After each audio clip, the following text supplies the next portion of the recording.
Walang kabase-basehan na claim ng China na Batanes ay bahagi daw ng China. Sige po. Anyway, so along that line po, ano pong reaction po ninyo nung malaman nga po ninyo or lumabas itong balita na allegedly sinabi ng mga Chinese scholar na ang Batanes daw po ay part ng China dahil karugtong daw po ito ng Taiwan? Unang-una, to be fair, ang itong statement na ito ay hindi po to official statement ng gobyerno ng China. Yung China government, hindi naman sila nagsabi na parte ng China ang Batanes. Ito ay galing sa isang grupo ng mga academicians na nagkaroon yata ng symposium o isang pagpulong-pulong.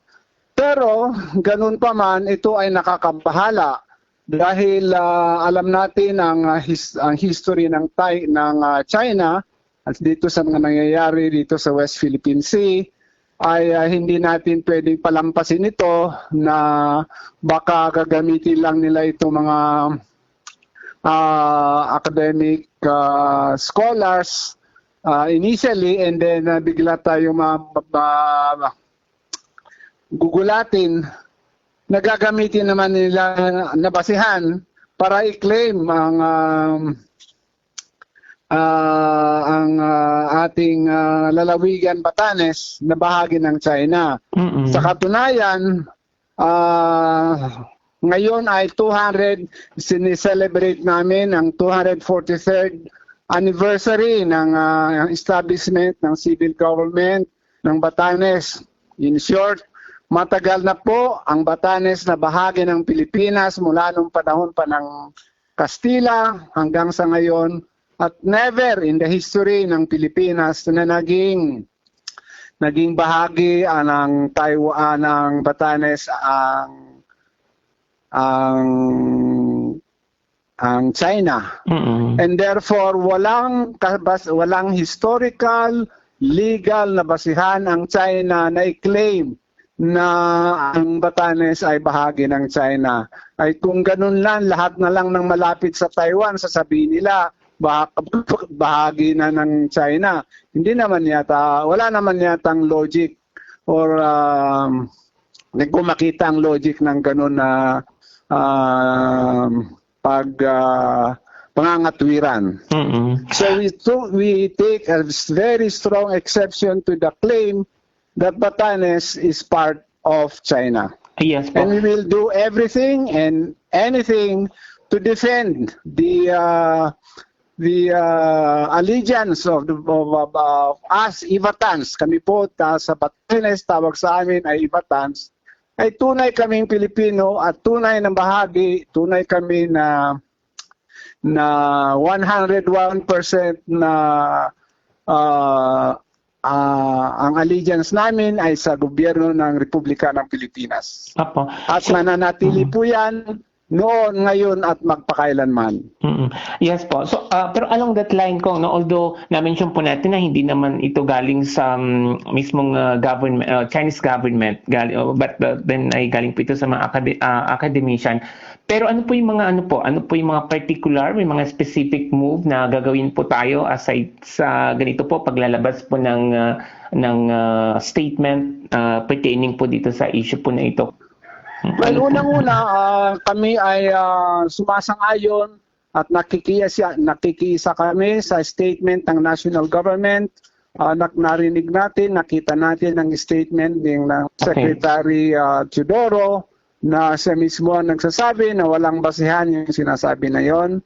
Pangalawa, mananatili ang lahat ng ahensya na responsible sa security ng Batanes sa Batanes, the Philippine Coast Guard, the Philippine Navy,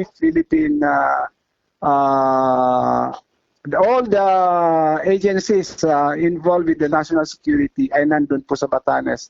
At in fact, ang magandang balita ay tatayuan na ngayon ng all-weather seaport ang Batanes para magkaroon na ng pagkakataon na magkakaroon na mananatili ang mga ating sea assets, mga Philippine Navy, Philippine Coast Guard, and Philippine yung BIFAR na mananatili sa Batanes na kahit masamang panahon nandun na nakabantay sa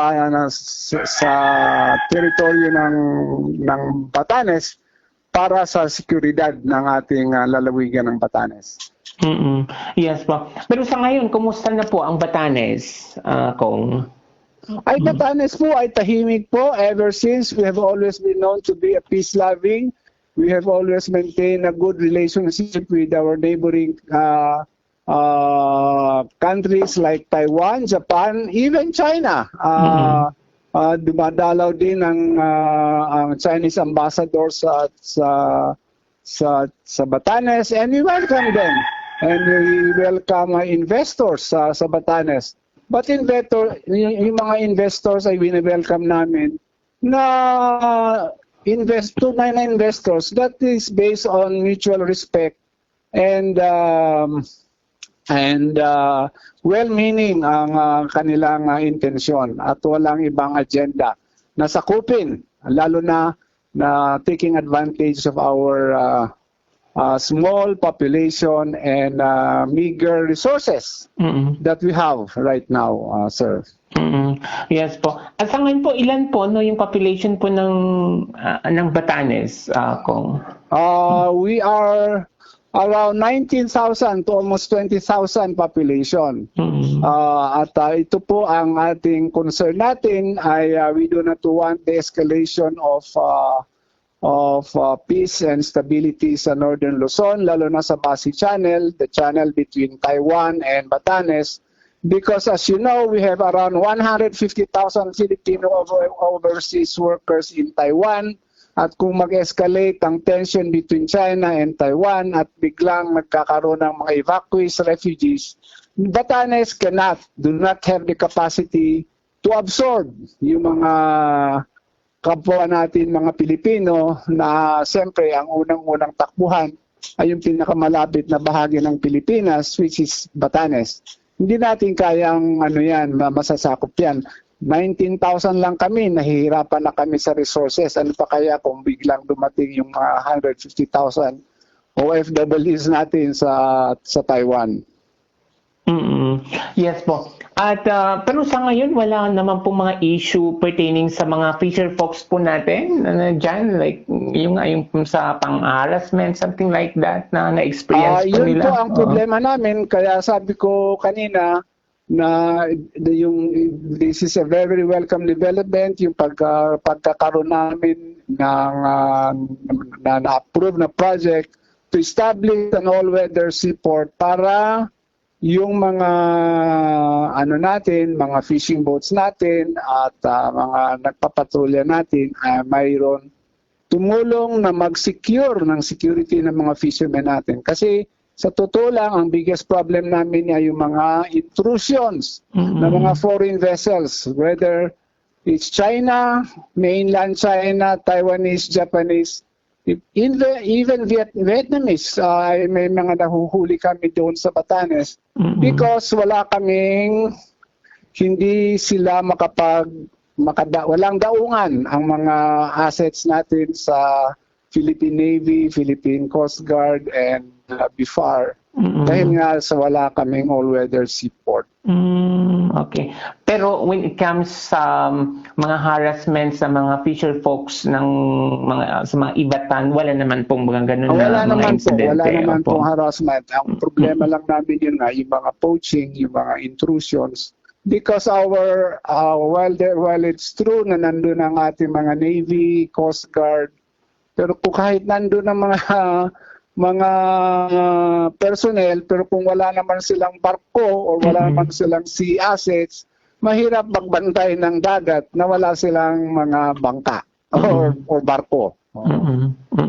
Yung na-mention po ninyo na all-weather seaport, mga kailan po mag-start po ang in fact, the bidding has already ang latest ang latest information natapos na yung bidding namin, so we expect this year na mag-umpisa na yung project, and hopefully within 1 or 2 years time magkakaroon na kami ng shelter port, both for commercial and for national security purposes. Project po yan ng PPA, Kong? Or ano po? Project po ito ng Philippine Ports Authority. Okay. Sige po. Anyway, thank you so much po. Pero sa ngayon, no, bilang sa ano po, kayo po ay miyembro no, ng mababang kapulungan po ng Kongreso, ano po, may move ba na gagawin po tayo or ihain na resolution, something like that, pagbalik po ng session po ninyo? Pertaining to this issue? Yun po ang, yung unang-una talaga yung sabi ko nga na ito pang last term ko na po ito. At tayo po ay miyembro ng Committee on Foreign Affairs. And I have always been my advocacy na may tayo na at finally ngayon 2026 na maisa katuparan na, malapit na may isa katuparan na magkakaroon kami talaga ng shelter port doon para naman mayroon kaming nakabantay doon. Kasi sa ano ninyo, for your information, ang pinakamalapit na barko na pwedeng tawagan kapag may nakita ang mga Coast Guard or mga Navy na may pumasok na mga Chinese, mga foreign fishing vessels, malalaking fishing vessels, ay nandun sa Tuguegarao, sa Santa Ana. At alam nyo naman yan, that's around 17 hours away. Kaya ang lakas ng loob ng mga poachers na pumasok sa Batanes, dahil nga alam nila na it takes about 17 hours bago dumating yung kung magandang panahon ay di ba kung minsan pangit ang dagat namin and what is ironic is that Batanes, although isa sa pinakamaliit na probinsya sa Pilipinas, ay siya ang mayroon isa sa pinakamalaking territorial waters or fishing ground. We have around 450,000 hectares of fishing ground. So ang yaman natin, sana kung matap natin ang natural, ang mga marine resources or yung blue economy natin, kung matap sana natin ang resources natin. It's just that siyempre for some reasons naintindihan naman natin na kulang pa rin ang resources ng ating gobyerno para dito sa proyekto na magkakaroon ng shelter port para nandun ang makapag-fishing ng mas malalaking fishing boat at nandun ang mga national government agencies to secure yung mga fishing boats natin and make them and to ensure that they can go around fishing without fear of being harassed or being driven away by bigger and faster foreign fishing boats. Apo. How much po pala itong amount po nitong shelter port po na ito? This, I think it's around 60-70 million. Ang initial na na-release. Ang initial was supposed to be 1.3 billion. Pero ang phase 1 is initially is around 60 to 70 million. At least mag-i-start na po. Sige po, Rep. Ano pong nais pa rin po natin na ipaalala sa mga kapwa po natin taga Cagayan Valley? Go ahead po. Ito po ay siyempre kami po lalo na sa amin taga Batanes. Siyempre nababahala dito sa mga balita na ito na nga matagal na namin problema ang mga intrusions tapos bigla pang lumabas na ito mga claims ng mga ibang grupo ng mga scholars na yung Batanes ay bahagi ng China. We wish to inform